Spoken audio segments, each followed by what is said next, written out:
नमस्कार, मैं संजय कुमार एक बार फिर से लेकर आया हूँ आपके लिए कुछ महत्वपूर्ण जानकारियाँ। ये जो वीडियो बनाया है मैंने, ये आधारित है यूपी टेट और सी टेट और रीट और इसी प्रकार के अन्य जो टीचिंग एग्ज़ाम्स होते हैं उनके लिए। और ये जो पोर्शन है वो मनोविज्ञान में मतलब उसमें जो शिक्षण विधियाँ हैं तो उनके ऊपर बेस्ड है।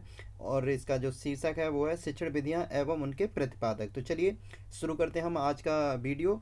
और इस वीडियो में देखिए, आगे बढ़ने से पहले जब हम ये जानें कि शिक्षण विधियाँ एवं उनके प्रतिपादक कौन हैं, तो इससे पहले देखिए यहाँ पे कुछ इम्पोर्टेंट फैक्ट्स दिए गए, उनके बारे में जान लेते हैं। जैसे कि पहला फैक्ट है कि साइकोलॉजी शब्द का सबसे पहले प्रयोग किसने किया था। तो साइकोलॉजी शब्द का पहले प्रयोग किसने किया? एडोल्फ गोलकाय द्वारा 1590 में सबसे पहले साइकोलॉजी शब्द का प्रयोग किया गया। तो विश्व का प्रथम बुद्धि परीक्षण किसके द्वारा प्रस्तुत किया गया था? तो वो 1905 में विनय एवं साइमन द्वारा किया गया।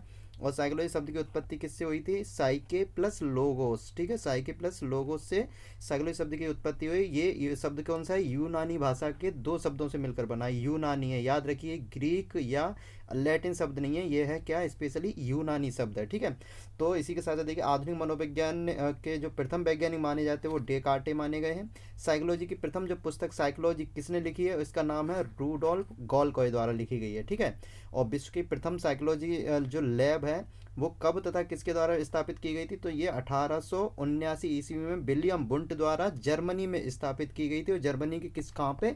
लिपजिंग। कहाँ पे? लिपजिंग प्रयोगशाला, लिपजिंग नामक शहर में की गई थी। और अभी जो वर्तमान में जो लिपजिंग जो यूनिवर्सिटी है उसका जो नाम है वर्तमान में, उसका नाम क्या है? उसका नाम है शिकागो यूनिवर्सिटी। ठीक है, तो ये जानकारी आपके लिए महत्वपूर्ण होगी। इसके साथ साथ देखिए भारत का प्रथम बुद्धि परीक्षण जो बनाया गया था वो बनाया गया था 1922 में। किसके द्वारा?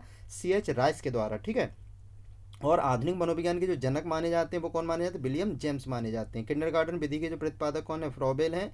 और संख्यात्मक आंदोलन के जो जनक हैं वो किसको माना जाता है? अल्बर्ट बंडूरा जी को माना जाता है। तो चलिए शुरू करते हैं हम आज के जो मैं जिस जो शीर्षक है उसके लिए जो वीडियो बनाया है उसकी बात करते हैं। तो यहाँ पे देखिए सबसे पहले लिखा क्या है? शिक्षण विधियाँ एवं उनके प्रतिपादक। ठीक है, तो शिक्षण विधियाँ एवं उनके प्रतिपादक। तो आइए हम जान लेते हैं कि इनके अंदर कौन कौन सी शिक्षण विधियाँ हैं और उनके प्रतिपादक कौन कौन हैं। ठीक है, तो चलिए, तो यहाँ पे देखिए शिक्षण विधियाँ लिखें फिर इनके प्रतिपादकों का नाम लिखें। तो सबसे पहले देखिए जल्दी जल्दी मैं काम करूँगा, आप लोग बस इसको ध्यान से समझते चलिए, सुनते चलिए बस। किंडरगार्टन विधि का जनक कौन है? प्रतिपादक थे फ्रॉबेल। मॉन्टेसरी विधि के मारिया मॉन्टेसरी। खेल विधि के Henry Caldwell Cook. Dalton विधि के हेलन पार्कहर्स्ट। पर्यटन विधि के कौन है? पेस्टोलॉजी है। और इसके बाद खोज विधि या ह्यूरिस्टिक जो विधि है, होता क्या है? ह्यूरिस्टिक मतलब खोज करना, किसी भी बच्चों को खोज करना। तो ये किसने बनाया था? आर्म स्ट्रॉन्ग ने इसका मतलब प्रतिपादक किया था। ठीक है, तो इसके बाद देखिए, इसके बाद देखते हैं इसके अलावा कौन सा है। पर्यटन विधि मैंने बता दिया, और इसके बाद खोज हो गया। तो अब सातवें पे बात करते हैं। सातवें पे देखिए, सातवें पे देखें, एक सेकंड रुकिए आप लोग। सातवें विधि के जो प्रतिपादक हैं उनका नाम है प्रश्नोत्तर विधि। तो जो प्रश्नोत्तर विधि है इसके जो प्रतिपादक हैं वो सुकरात हैं। ठीक है, प्रश्नोत्तर विधि के। फिर इसके बाद प्रोजेक्ट विधि के जो प्रतिपादक हैं उनका नाम है विलियम हेनरी किलपैट्रिक। इसके बाद वैज्ञानिक विधि के प्रतिपादक गुडवार एवं स्केट्स को माना जाता है। और समस्या समाधान विधि के जो प्रतिपादक हैं वो सुकरात हैं। इसी के साथ सूक्ष्म शिक्षण विधि के जो प्रतिपादक हैं उन्हें रॉबर्ट को माना जाता है। मूल्यांकन विधि के प्रतिपादक JM राइस हैं। समस्या समाधान विधि के प्रतिपादक सुकरात हैं। और इकाई उपागम के प्रतिपादक हम अगली में बताते हैं। देखिए इकाई उपागम के जो प्रतिपादक हैं वो कौन है? HC मॉरिसन है। विनेटिका विधि के प्रतिपादक कौन है? कार्लटन बॉसवर्न है। ड्रेकाली शिक्षण पद्धति ड्रेकाली द्वारा संपादित की गई। ब्रेल पद्धति ब्रेल लुई ब्रेल द्वारा। प्रक्रिया विधि कमेनियस द्वारा। बेसिक शिक्षा पद्धति महात्मा गांधी द्वारा। और समाजमिति विधि एल मोरेनो द्वारा। ठीक है, तो इसके अलावा आप देखते हैं एल मोरेनो के बाद कौन है? आगमन विधि। आगमन विधि किसके द्वारा है? आगमन विधि है अरस्तु के द्वारा। तो आगमन विधि।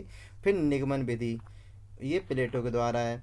तो आगमन विधि आपको पता क्या होता है? आगमन विधि में क्या होता है? सबसे पहले हम एग्जाम्पल देते हैं। ठीक है, एग्जाम्पल देते हैं, फिर एग्जाम्पल के बाद ही हम लोग कोई कॉन्सेप्ट का निर्माण करते हैं। ठीक है, यानी कि यहाँ पे उदाहरणों का ज़्यादा उदाहरण पहले दिए जाते हैं आगमन विधि में, और इसके बाद में क्या किया जाता है? उसके बाद ही हम लोग क्या करते हैं, उदाहरणों के बाद हम लोग मेन चीज़ पे आते हैं। तो ये विधि का क्या है, ये अरस्तु ने। और निगमन विधि में क्या होता है, देखिए जैसे इसके नाम में लिखा है निगमन, आप निगमन को नियम से समझिए। तो सबसे पहले इसमें क्या है, नियम होता है, कोई सूत्र होता है, कोई फॉर्मूला होता है, इसके बाद हम लोग सामान्य उदाहरणों के द्वारा इसके बाद में निकलते हैं। तो निगमन विधि का, इसे देखिए आगमन को क्या बोलते हैं, डिडक्टिव मेथड बोलते हैं, इंडक्टिव, है ना। तो देखिए आप समझ जाइए, इंग्लिश में दोनों वर्ड आएंगे तो आप इनको भी ध्यान रखिएगा, ठीक है। अब साथ ही साथ हार्वर्ड विधि है। हार्वर्ड विधि के जो जनक हैं वो हार्वर्ड हैं। प्रश्नावली विधि के में वुडवर्थ हैं। देखिए वहाँ पे प्रश्नोत्तर विधि के तो अरस्तु थे, और प्रश्नोत्तर अरस्तु का हो गया, लेकिन प्रश्नावली विधि के जो जनक हैं वो हैं वुडवर्थ माने जाते हैं। संवाद विधि प्लेटो के द्वारा दी गई है। रेखीय अभिक्रमित अनुदेशन विधि या बाह्य अनुदेशन विधि किसके द्वारा दी गई थी, B.F. स्किनर के द्वारा दी गई है, ठीक है। इसी के साथ साथ जो साखीय अभिक्रमित, देखिए साखी अभिक्रमित अनुदेशन विधि या आंतरिक अनुदेशन जो विधि है वो किसके द्वारा प्रदान की गई, वो नॉर्मन ए क्राउडर के द्वारा दी गई थी। अवरोही अभिक्रमित अनुदेशन विधि किसके द्वारा प्रदान की गई है, थॉमस एफ गिलबर्ट के द्वारा दी गई है, ठीक है। अब बढ़ते हैं आगे, कुछ और जानकारी लेते हैं हम लोग। तो इसमें देखिए क्या लिखा है, यहाँ पे देखें, यहाँ पे जो गेस्टाल्टवाद है, गेस्टाल्टवाद 1912 में इसका वो हुआ था। गेस्टाल्टवाद जो आया था वो 1912 में आया। और इसके जो मेन वो थे, मुख्य जो व्यक्ति थे वो कौन से मनोवैज्ञानिक, कोहलर, कॉप्पा, बर्दिमर एवं लेविन माने जाते हैं गेस्टाल्ट विधि के। फिर संरचनावाद 1879 में विलियम वुंट इसके जनक थे। व्यवहारवाद 1912 में आया, J.B. वॉटसन इसको प्रतिपादक थे। मनोविश्लेषणवाद 19वीं शताब्दी में आया, सिगमंड फ्राइड इसके वो थे प्रतिपादक। इसी के साथ साथ विकासात्मक संख्यात्मक जो विधि आई वो जीन पियाजे द्वारा दी गई थी। इसी के साथ साथ सामाजिक अधिगम सिद्धांत 1986 में आया, जिसे कि अल्बर्ट बंडूरा ने दिया था। इसी के साथ साथ जो संबंधवाद है, संबंधवाद कब दिया गया, 1913 में। और संबंधवाद के जो जनक हैं वो कौन माने जाते हैं, संबंधवाद के जनक थॉर्नडाइक को कहा जाता है। अनुकूलित अनुक्रिया इस सिद्धांत 1904 में पावलोव द्वारा प्रदान किया। क्रिया प्रसूत अनुबंधन सिद्धांत की जो डेट है 1938 है, स्किनर द्वारा दिया गया, स्किनर द्वारा। और पुनर्वलन सिद्धांत 1915 ईस्वी में हल द्वारा प्रदान किया गया। अंतर्दृष्टि सूझ सिद्धांत 1912 ईस्वी में कोहलर द्वारा प्रदान किया गया, ठीक है। इसके साथ साथ व्यक्तिगत मापन की जो कुछ प्रमुख लक्ष्य या विधियां हैं, देखिए इसको प्रक्षेपी विधियां भी कहा जाता है। किसको, प्रक्षेपी, ठीक है। ये इनका संबंध देखिए, एक लिखा अप्रक्षेपी और एक है प्रक्षेपी, ठीक है। इसे लक्ष्य को काट के अप्रक्षेपी कर दीजिए, क्या, प्रक्षेपी। प्रक्षेपी विधियां क्या होती हैं, तो प्रक्षेपी विधियां ये होती हैं कि व्यक्ति के अंदर से ही मतलब उसे कुछ ऐसा दे दिया जाता है मनोविज्ञान के फील्ड में कि व्यक्ति खुद ही अपने अंदर की भावनाओं को प्रकट करता है, यानी प्रक्षेपण करता है। उसे किसी के द्वारा ही उसके जो अंदर की भावनाएं या जो इमोशंस है उन्हें बाहर निकालने का प्रयास किया जाता है। तो इसमें कौन सी विधियाँ आती हैं, देखिए इसमें कौन से हैं। सबसे पहला तो इसमें प्रासंगिक अंतर्बोध परीक्षण, ठीक है। तो अंतर्बोध होता है, बोर्ड नहीं है, ठीक है। अंतर्बोध परीक्षण, और इसका TAT थीमेटिकल एप्टीट्यूड टेस्ट, ठीक है। तो इसके बाद है और इसके बाद क्या है, बाल अंतर्बोध परीक्षण CAT, स्याही धब्बा परीक्षण IVT, और वाक्य पूर्ति परीक्षण SCT। इसके बाद देखिए, इसके बाद कौन से हैं, व्यक्तित्व मापन की प्रमुख अप्रक्षेपी, वो थी प्रक्षेपी, और ये है अप्रक्षेपी। अप्रक्षेपी में कौन सी है, अनुसूची विधियाँ, प्रश्नावली, साक्षात्कार, आत्मकथा विधि, व्यक्तिगत इतिहास विधि, निरीक्षण विधि, सामाजिक नीति विधि, स्वप्न विश्लेषण, मानदंड मूल्यांकन विधि, स्वतंत्र साहचर परीक्षण, ये सारी कौन सी हैं, अप्रक्षेपी विधि हैं, ठीक है। इसके बाद देखिए बुद्धि के सिद्धांत और उनके प्रतिपादक हैं, तो मैं पहले भी वीडियो में बता चुका, लेकिन यहाँ पर फिर से एक बार रिवाइज कर लीजिए, क्योंकि इसमें ईयर भी मेंशन है और रिवाइज करने में कोई बुरी बात नहीं है। आप लोग एक बार फिर से इसको देख लीजिए, आप ही के लिए फ़ायदा होगा।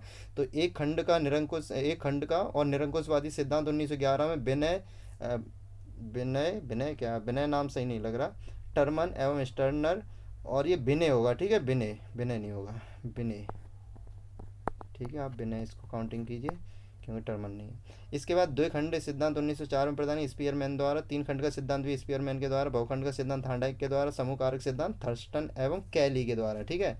इसी के बाद बुद्धि लब्धि IQ ज्ञात करने का जो फॉर्मूला है वो किसके द्वारा प्रदान किया गया, वो देखिए फॉर्मूले के बारे में यहाँ पे जानकारी दी है। तो फॉर्मूले में क्या क्या होता है, तो IQ बराबर होता है, IQ यानी बुद्धि लब्धि बराबर मानसिक आयु बट्टे वास्तविक आयु इंटू 100, यानी कि MA बट्टे MA बट्टे CA और इंटू 100, एम ए क्या है, ये व्यक्ति की मानसिक आयु है, और सी ए क्या है, जो उसकी ओरिजिनल आयु हो सकती है। जैसे कि सपोज किसी बच्चे की मानसिक आयु, कोई कक्षा आठवीं, मतलब 8वीं साल का बच्चा है, मानसिक आयु उसकी कितनी है, वो है ज़्यादा, और क्रॉनिकल आयु इसकी कम है।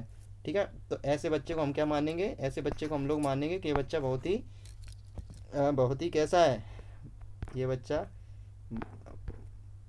अभी, सॉरी इसमें कुछ, ये बच्चा देखिए ब्रिलियंट की श्रेणी में आ जाएगा। तो ठीक, तो वास्तविक आयु शायद आप वो निकाल सकते हैं। तो इसमें क्या है, बुद्धि जो वास्तविक आयु निकालने का फॉर्मूला था, मैंने बताया बुद्धि का आयु सी ए बट्टे एम ए बट्टे और सी ए। ठीक है, एम ए बट्टे सी ए। तो यानी किसी का, मैं अगली बार जब आप वीडियो में रिक्वेस्ट करेंगे तो मैं बता दूंगा, अभी कोई ज़रूरी नहीं है, आप इतना भी समझिए।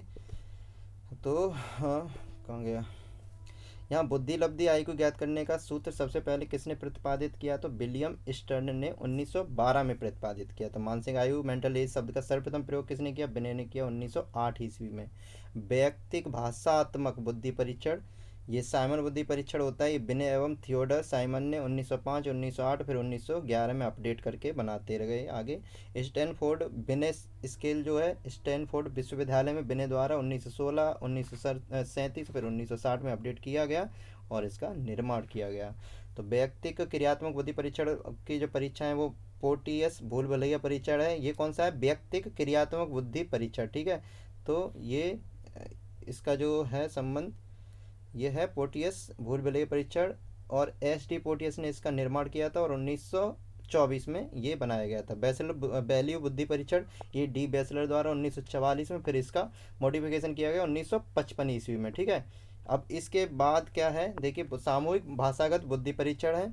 तो सामूहिक भाषागत बुद्धि परीक्षण में क्या है, आर्मी बीटा सामूहिक जो भाषागत बुद्धि परीक्षण है, इसमें कौन कौन से हैं, एक तो है आर्मी बीटा परीक्षण, जो कि आर्थर एस ओटिस द्वारा 1919 में बनाया गया, और शिकागो क्रियात्मक बुद्धि परीक्षण 6 वर्षों से वयस्कों की बुद्धि के मापन हेतु बनाया गया था। और बस इसके अलावा हिंदुस्तानी क्रिया परीक्षण कब निर्मित किया गया, ये किया गया था 1922 ईस्वी में, और किसके द्वारा, सी एच राइस के द्वारा। तो उम्मीद करता हूँ आपको ये वीडियो पसंद आई होगी, और इसमें जो भी मैंने आपको जानकारी दी है, इन्हें आप शिक्षण विधियों को एक बार फिर से याद कर लीजिए, रिकॉल कर लीजिए, और इसमें से ज़रूर आपके लिए प्रश्न जब आएंगे, टेट के परीक्षा आएगा या फिर सी टेट का एग्ज़ाम होगा, उन सब में आपके लिए इनमें से सवाल ज़रूर आएंगे। तो बहुत बहुत धन्यवाद, आपने इस वीडियो को देखा। तो आप इस वीडियो को लाइक कीजिए, शेयर कीजिए और सब्सक्राइब कीजिए। मिलते हैं फिर किसी अगले वीडियो में, तब तक के लिए जय हिंद।